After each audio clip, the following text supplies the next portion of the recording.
સમાજ માટે થઈને જીવનભર અન્ન નથી ખાધું, છેલ્લે સુધી પ્રવાહી ઉપર જીવ્યા છે, આવા આદર્શ પુરુષો એ આપણા વિસ્તારના છે.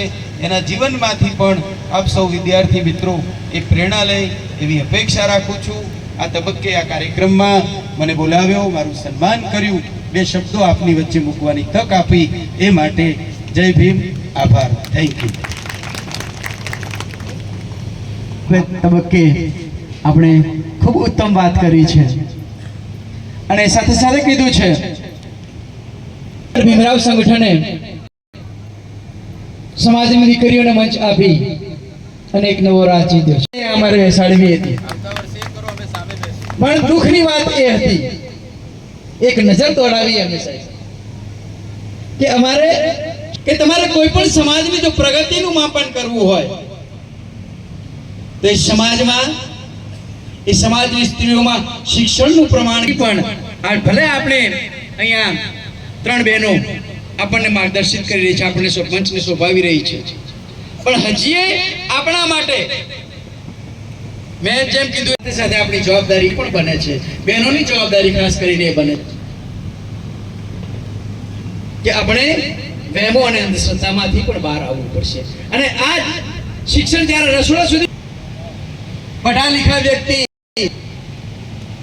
यदि अपने समाज को बाबा साहेब कीधु छे, मारा शब्दों नहीं, बाबा साहेब ना शब्दों छे कि पढ़ा लिखा व्यक्ति यदि अपने समाज को अंधविश्वास और अज्ञानता के दलदल से बाहर ना निकाल सके तो उसके शिक्षित होने का कोई मतलब नहीं है. अपनी ये फर्ज बने छे. आज शाहने विनंती करीश પોતાનું એ વક્તવ્ય આપે પહેલા જે પણ સાથી મિત્રોએ ઉપસ્થિત પ્રાતસ્મરણીય પરમ પૂજ્ય વિનોદ ગુરુવર એવા વંદનીય રાણા સાહેબ,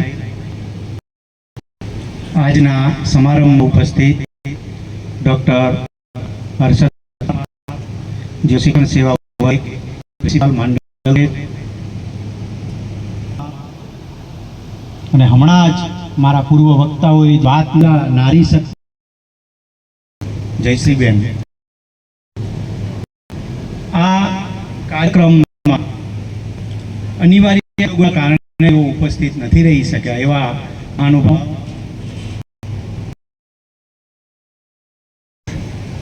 RS સાહેબ, IAS doctor PD Vaghela retired IAS, MS Bharada સાહેબ, આ સંગઠનના પ્રમુખ મીર વાણિયા, ઉપપ્રમુખ મનોજ પરમાર, મંત્રી ભરત ચાવડા, ખજાનચી દશરથ માંઝી, ઓડિટર જય રાઠોડ, પરામર્શક ત્રિકમભાઈ પ્રિયદર્શી, પ્રિન્સભાઈ વાઘેલા, બાબુભાઈ મકવાણા, જયેશભાઈ પ્રિયદર્શી, વિક્રમભાઈ મકવાણા, મલિક મલ્હોત્રા, ભાઈલાભાઈ જાદવ અને એમને આ વિચાર આવ્યો અને આ સંગઠન આપ્યું એવા સંગઠક અને સ્થાપક દિલીપ પરમાર. આ તો ડૉક્ટર બાબા સાહેબ બહુ ઘણી થઈ ગઈ, આપણે સૌ જાણ્યું છે, સાંભળીને ક્યાંક આપણે વાંચ્યું પણ હશે.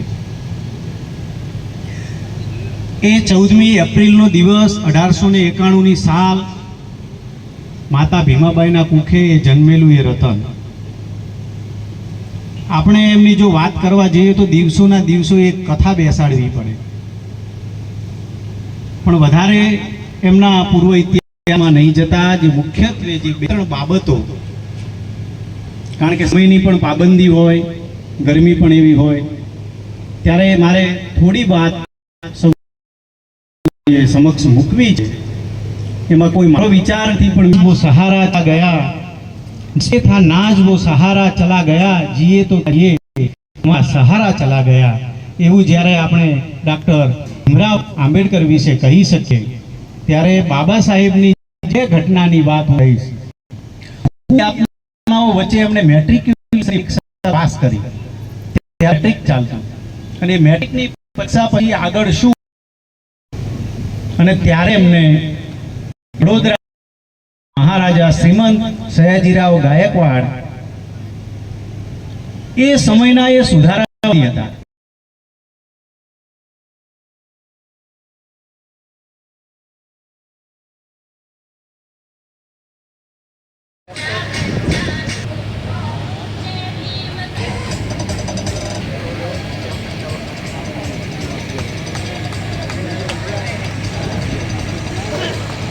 ડોક્ટર ધ્રુવી ભીમાભાઈ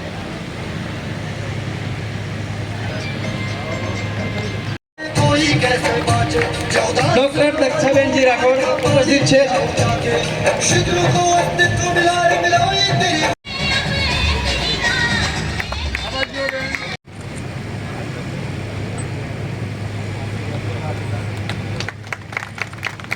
ત્યારબાદ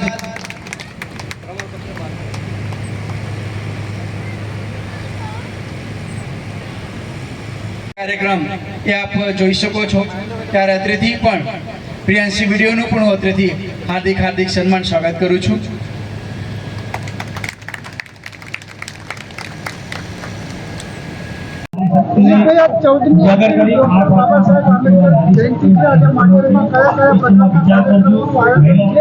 સમાજના કયા કયા અગ્રણીઓ ઉપસ્થિત છે સમાજ માટે આગળ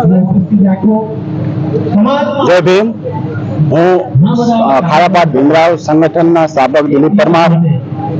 આજે અમારો કાર્યક્રમ છે ડોક્ટર ભીમરાવ આંબેડકરની 134મી જન્મ જયંતિ એની ઉજવણી અને શૈક્ષણિક ક્ષેત્રમાં, સાહિત્ય ક્ષેત્રમાં, આરોગ્ય ક્ષેત્રમાં જે પણ વિદ્યાર્થીઓ કંઈક સિદ્ધિ હાંસિલ કરી છે, ઉચ્ચ શિખરે ગયા છે, તેવા વિદ્યાર્થીઓનું, તેવા વડીલોનું અમે સન્માન કરવાના છીએ. આજે આ અમારો આજનો કાર્યક્રમ છે. આજના કાર્યક્રમમાં મુખ્ય મહેમાન પી.કે. સોલંકી સાહેબ, આર.એસ. નીનામા સાહેબ, તેમજ ડોક્ટર ટી.ડી. વાઘેલા સાહેબ, એમ.એસ. ભરાડા સાહેબ આઈપીએસ, તેમજ અન્ય ડોક્ટર રમીલાબેન પરમાર, જયશ્રીબેન પરમાર, ડોક્ટર ઉષા સોલંકી, ઈશ્વરભાઈ પરમાર, ગિરીશભાઈ શાહ અને હર્ષદભાઈ પરમાર આ અમારા મુખ્ય મહેમાનશ્રીઓ છે. અને અમારો આજે આ શૈક્ષણિક સેમિનાર અને નિવૃત્ત કર્મચારીઓનો સ્નેહ મિલનનો આ કાર્યક્રમ અત્યારે ચાલી રહ્યો છે. ડોક્ટર બાબા સાહેબ આંબેડકર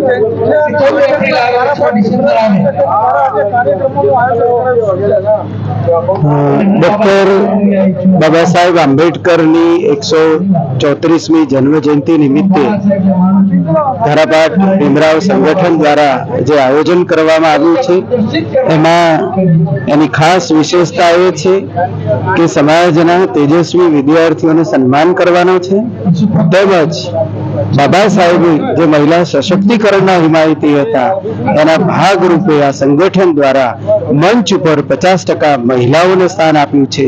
એના કારણે સાચા અર્થમાં ડોક્ટર બાબા સાહેબના જન્મ જયંતિની ઉજવણી આજે માંડલ ખાતે થઈ રહી છે.